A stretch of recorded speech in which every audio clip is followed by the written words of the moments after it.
বড় হারে টি-20 সিরিজ শুরু বাংলাদেশের।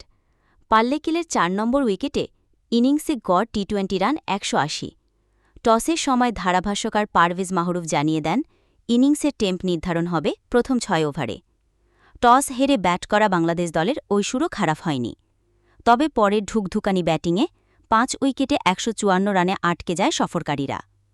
জবাবে শুরুতে ঝড়ো ব্যাটিং করে লঙ্কানরা ১ ওভার থাকতে ৭ উইকেটে নির্বিঘ্ন জয় তুলে নেয়।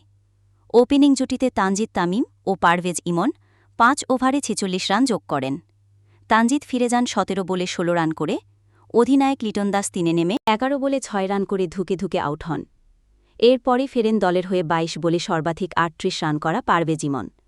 তিনি ৫টি ৪ ও ১টি ছক্কা মারেন।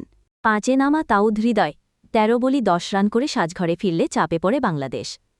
ওই চাপ দীর্ঘদিন পরে দলে ফিরে ৪-এ ব্যাট করা নাঈম শেখ ও ৬-এ ক্রিজে আসা মেহেদী মিরাজ সামাল দিল। ধীরে রান তোলে বাংলাদেশ। নাঈম ২৯ বলে ১টি করে ৪ ও ছক্কায় ৩২ রান করেন। মিরাজ ২৩ বলে ২৯ রান করে আউট হন। তিনি ৪টি ৪-এর শট খেলেন। শেষটায় শামীম পাটোয়া ৫ বলে ১২ রান করলে দেশ ছাড়ায় বাংলাদেশ। জবাব দিতে নেমে ঝড়ো ব্যাটিং শুরু করে লঙ্কানরা। ওপেনার পাথুম নিশাঙ্কা ও কুশল মেন্ডিস ৪.৪ ওভারে ৭৪ রানে জুটি দেন। ফিরে যাবার আগে নিশাঙ্কা ১৬ বলে ৪২ রান করেন। তিনি ৫টি ৪ ও ৩টি ছক্কা মারেন।